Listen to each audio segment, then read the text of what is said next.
राष्ट्रीय सुरक्षा के लिए कहीं ना कहीं इस तरीके की धमकियां सर खतरा तो बनती है ना। जो टेलीग्राम चैनल पर जिस तरीके की बातें हो रही हैं और उसमें कहा जा रहा है कि आप ये समझिए हम कितने नजदीक हैं, हम कितने नजदीक हैं। आप इस तरीके से सिक्योरिटी के साथ तो कॉम्प्रोमाइज हो ही रहा है ना। फिर दूसरी तरफ हम जीरो टॉलरेंस नीति की आतंकवाद को लेकर बात करते हैं। हम कहते हैं कि एक डेफिनेशन होनी चाहिए, लेकिन ऐसे देश जो इस खालिस्तानी मूवमेंट को या खालिस्तानी आतंकियों को पनाह देते हैं वो इस डेफिनेशन से अग्री नहीं करते या ऊपरी तौर पर अग्री करते हैं लेकिन सैद्धांतिक रूप से फेल हो जाते हैं। तो राष्ट्रीय सुरक्षा को खतरा ये भारत की तो है ही ना। बिल्कुल पूर्णिमा जी, भारत की राष्ट्रीय सुरक्षा को बिल्कुल खतरा है। पंजाब के सूबे ने वायलेंस देखा है, आतंकवाद देखा है। इस वक्त हम मणिपुर में आतंकवाद देख रहे हैं। हम देख रहे हैं कैसे पड़ोसी मुल्क से मणिपुर के अंदर इस वक्त रॉकेट्स आ रहे। तो भारत ने हमेशा इसका सामना किया, चाहे वो पाकिस्तान से कहीं और मुल्कों से स्पॉन्सर है। भारत की ज्योग्राफी भी ऐसी है कि कई ऐसे मुल्क है क्योंकि मोस्ट कंट्रीज अराउंड इंडिया वहां पर डेमोक्रेसी नहीं, तो भारत से एक वहां पर दिक्कत होती है। दूसरी एक समस्या ये कि इंडिया अब अपना राइटफुल प्लेस ले रहा है टेबल के ऊपर। ये चालू हो गया न्यूक्लियर डील एग्रीमेंट से, 123 एग्रीमेंट से, जहां पर India was not a signatory to the NSG, but India के लिए पूरे विश्व ने एक्सेप्शन किया। तब से India has taken the place on the big table. तो बहुत सारे मुल्कों को ये अच्छा नहीं लगता कि भारत एक बड़े टेबल के ऊपर बैठा है। आज भारत उस क्षमता का है, उस क्षमता पे है। लेकिन एक चीज सभी मुल्कों को सोचना चाहिए, खास करते फाइव आइज को, जो इंग्लिश स्पीकिंग कंट्रीज है, फाइव आइज, और इसके साथ बाकी देशों को जो लोकतांत्रिक मुल्क है। भारत और अमेरिका, भारत और कनाडा के शेयर्ड वैल्यूज है। ये शेयर्ड वैल्यूज है डाइवर्सिटी, ये शेयर्ड वैल्यूज है डेमोक्रेसी, लोकतंत्र, ये शेयर्ड वैल्यूज है एक फ्री मीडिया। हमें साथ में काम करना होगा अगर हमें Chinese threat, south Pacific threat, जो बड़े थ्रेट से फ्री वर्ल्ड को, उसके साथ हमें अगर आगे बढ़ना है। भारत ने हमेशा इन मुल्कों का साथ दिया है, लेकिन ये नहीं हो सकता कि भारत उनका साथ दे लेकिन जब भारत पर बने तो ये मुल्क साथ ना दे। अगर कोई अमेरिका में बैठकर या कनाडा में बैठकर ये सोचता है कि वो भारत को तोड़ दे, भारत की किसी की हित को तोड़ दे, वो फ्री स्पीच की बात अलग है, लेकिन अगर वो फंड इकट्ठा करता है, उसके लिए फंडिंग करता है, टेररिस्ट एक्टिविटी करता है, भारत उनको डोजियर देता है, वो बताता है, वो फेक डॉक्यूमेंट्स में कनाडा आते, तो ये उन देशों का कर्तव्य है कि वो भारत का साथ दे। ठीक उसी तरह जैसे एक्सपेक्टेड होगा कि अगर उन देशों के खिलाफ कोई षड्यंत्र भारत में हो, भारत एक्सपेक्ट करेगा कॉपरेट करने के लिए। भारत ने हमेशा कॉपरेट किया है, लेकिन हमने देखा है 2611 हो, अगर मैंने उसकी बात की, इसका जिक्र किया, इन देशों ने उतना कॉपरेट नहीं किया। चलो डेविड हेडली के केस में किया थोड़ा बहुत कॉपरेट, पर बाकी नहीं किया। तो एक शेयर्ड इंटेलिजेंस भी होना चाहिए। फाइव आइज का हाल में कॉन्फ्रेंस हुआ था ऑस्ट्रेलिया के अंदर। वहां पर सबसे बड़ा सभी फाइव आइज की जो वहां पे एजेंसी थे, उनके चीफ ने कहा सबसे बड़ा थ्रेट दुनिया को, विश्व को, चाइना का। ये फाइव आइज की कॉन्फ्रेंस हाल में ऑस्ट्रेलिया में हुआ। नेक्स्ट जो लड़ाई होगी साउथ सीज में होगी, साउथ पैसिफिक में होगी। भारत की एक अहम हिस्सा, इसमें एक अहम भूमिका होगी। अगर भारत को आप चाहते हो कि भारत अपनी भूमिका निभाए, भारत अपना वेट उठाए, तो फिर आपको भी भारत की मदद करनी होगी। It can't be a one way street. और मैं दोबारा से कह रहा हूं, अमेरिका और भारत के रिलेशंस बहुत अलग लेवल पे, जिस तरह से उन्होंने इस मुद्दे को हैंडल किया, मैं उसकी सराहना करता हूं। लेकिन Trudeau has acted like an immature child. It is very immature to see कि एक प्राइम मिनिस्टर इस तरह की हरकतें करता है। अगर आपके पास सबूत नहीं कि आपको पार्लियामेंट को ब्रीफ नहीं करना था, अब भी वो उनके ऑपोजिशन लीडर को प्रूफ नहीं दे रहा है। वो एक चीज कह रहा है कि उन्होंने सिक्योरिटी क्लियरेंस नहीं ली। अरे उनके चीफ ऑफ स्टाफ ने लिया, आप दे दीजिए ना सबूत। उनको ब्रीफिंग नहीं दे रहा है, तो ये चीज नहीं हो सकती। आप आपके पार्लियामेंट में एक चीज दो, फिर उसके बारे में बात नहीं करो। लेकिन मैं दोबारा से कहूँ, हमारे प्रधानमंत्री जी का भी कर्तव्य बनता है कि ऑपोजिशन को साथ मिले और उनको इस पर ब्रीफ करें। ठीक है सिंह साहब, ये ऑपोजिशन वाला जो एंगल जो तहसीन लेकर आ रहे हैं उस पर आपका टेक, और दूसरा मैं मनमोहन सिंह के कार्यकाल और फिर हार्पर उस दौरान थे, उस वक्त भारत कनाडा के रिश्ते, फिर प्रधानमंत्री भी कनाडा गए, फिर उसके बाद जस्टिन ट्रूडो भी यहाँ आए, लेकिन उसके बावजूद ये जो खालिस्तान आतंकी वाला इशू है, ये एक मेजर इशू ऐसा है सर जिसके बाद भारत और कनाडा के रिश्ते लगातार खराब होते जा रहे हैं। और मुझे फिलहाल ऐसा तो नहीं लगता सर कि इसके सुधरने की कोई उम्मीद है, क्योंकि उनका अपना एक माइंडसेट है, उनके अपने पॉलिटिकल गेन्स हैं, उनकी अपनी एक प्योर पॉलिटिक्स है जिसके लिए उनको खालिस्तान को जिंदा रखना है। देखिए पूर्णिमा, आपने बिल्कुल ठीक कहा बाद में, जो कि उनकी अपनी पॉलिटिक्स है। चाइना का एक दबाव, चाइना का उपयोग हुआ वहां के चुनाव में, ऐसी जानकारियां वहां पर पब्लिक डोमेन में है कनाडा के चुनाव।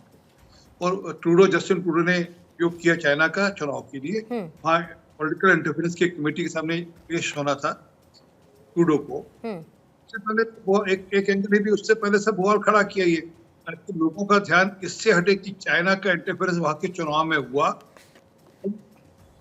जस्टिन ट्रूडो उसमें हिस्सेदार थे, इससे लोगों को ध्यान उठाना था।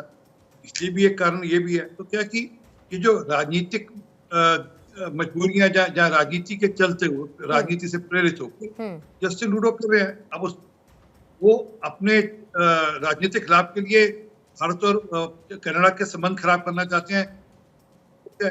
अब हमारी तरफ से तो इनिशिएटिव हुआ नहीं इस प्रकार का। और जैसे मैं शुरू में कहा, निज्जर कौन है? निज्जर एक आतंकी है। निज्जर की वीडियोस आप लोग चलाते हैं, उसके साथ गोलियां चलाते हुए उसकी वीडियोस आप चलाते हैं।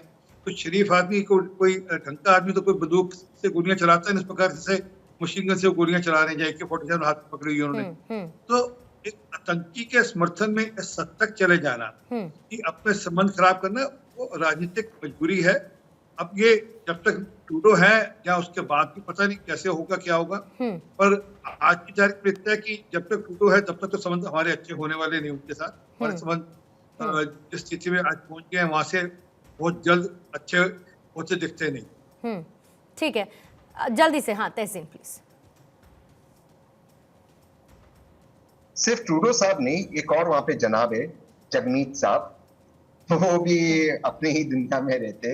वो भी किस दिशा में चले गए, क्योंकि उनको अब ट्रूडो साहब चाहते कि जो हमारे सिख भाई बहन है उनका सपोर्ट ट्रूडो साहब को मिले, कि उनकी पार्टी टूट गई, तो वो भी एक अलग राह पे चले गए। लेकिन मैं एक चीज कहना चाहता हूँ, हम मेरी गुजारिश है सभी टीवी चैनल से गुजारिश और आप लोगों से, सभी पैनलिस्ट से, हम इन्हें खालिस्तानी कहना बंद करें। खालिस्तान नाम का कोई देश नहीं है। खालिस्तान एक फिक्शन ऑफ इमेजिनेशन है, ठीक उतना फिक्शन ऑफ इमेजिनेशन है जैसे कुछ और, जैसे सुपरमैन या स्पाइडरमैन एक फिक्शन ऑफ इमेजिनेशन। अगर खालिस्तान किसी को बनाए और जाके कनाडा में बनाए, उनको आप कैनेडियन टेररिस्ट कहो। ये खालिस्तानी टेररिस्ट कहते हैं।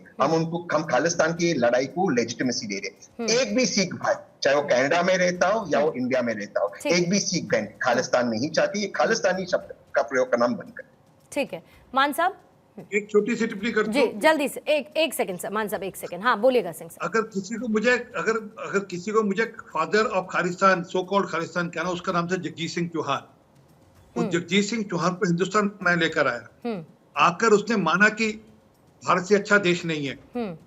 यहाँ पर आकर उसने कहा कि खालिस्तान नाम की कोई सोच नहीं है। ठीक है, ये उनके शब्द है, आप कृपा करके गूगल मारेंगे, ट्रिब्यून का एडिटोरियल है उसके बारे में। उन्होंने ये भी कहा कि जो भारत का जो सोच है वह और खालिस्तान, खालसा राज एक ही सोच है। खालिस्तान नहीं, खालसा राज। तो अच्छे राज की बात ये किसने कहा?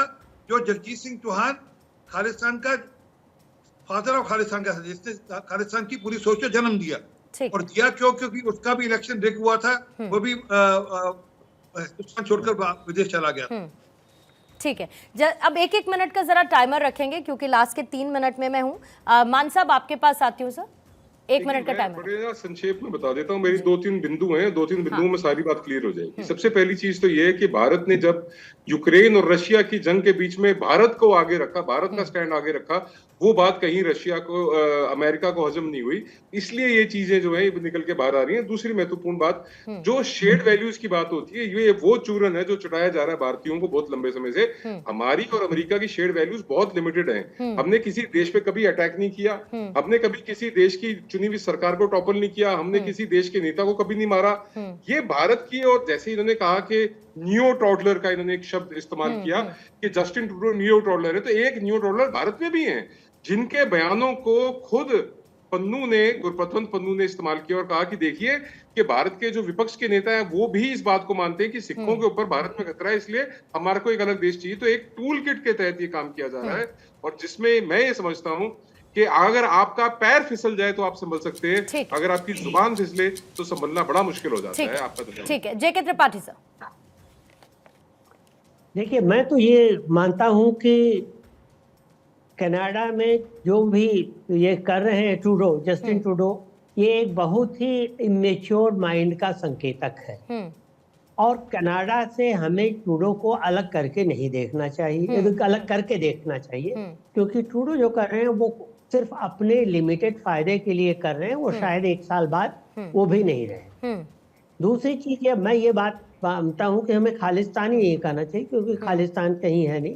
खालिस्तान समर्थक हम कह सकते हैं, ठीक है, कि जो इस आइडियोलॉजी का समर्थन करते हैं। तीसरी चीज है कि अमेरिका के साथ और इन लाइटर मूवमेंट मेरा मानना है कि अमेरिका के साथ सिर्फ एक ही हमारी शेयर्ड लीगेसी रही है, वो ये कि दोनों ही कुछ समय के लिए ब्रिटिश सब्जुगेशन में रहे हैं। इसके अलावा अमेरिका के साथ हमारा कोई ऐसा लीगेसी की बात नहीं रही।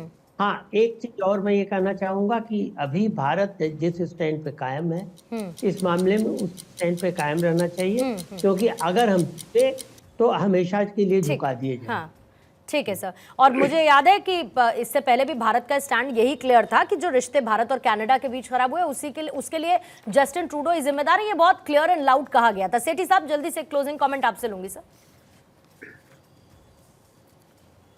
नहीं, मैं यही कहना चाहता हूं कि जो वहाँ से जो बात आती है, जो ये खालिस्तान का नाम लेके हमारे देश का माहौल खराब करना चाहते हैं, इनको अननेसेसरी हमें कोई प्लेटफॉर्म ना दें। इनको अननेसेसरी, इनके पास कुछ नहीं है, इनके पास किसी तरह की कोई बात नहीं है। यहाँ के छोटे मोटे क्रिमिनल्स या स्लीपर सेल्स को ये यूज करके छोटा मोटा धमाका किसी बड़ी खाली सी जगह में करके उसका एक बहुत बड़ा नाम लेके ये धमकियां देने का काम करते हैं। ये एक इंटरनेशनल इशू है जिसका दो देश, जो भारत के जो प्रधानमंत्री लेवल पे, होम मिनिस्ट्री लेवल पे और फॉरेन मिनिस्ट्री लेवल पे इसका समाधान निकल सकता है। क्योंकि इसका हम यहाँ पे हमारे देश के अंदर इस तरह का कोई भी खालिस्तान का कोई इशू है नहीं है, लेकिन वो यहाँ पे फेंक के हम उनको बड़ा प्लेटफॉर्म देते हैं। यहाँ पे उस बात की चर्चा होती है, उस बात की चर्चा भी नहीं होनी चाहिए, क्योंकि ना यहाँ का सिख चाहता है, ना यहाँ का हिंदू भाईचारा चाहता है। ये आपस में बड़ा कोऑर्डिनेशन से, बड़े प्यार से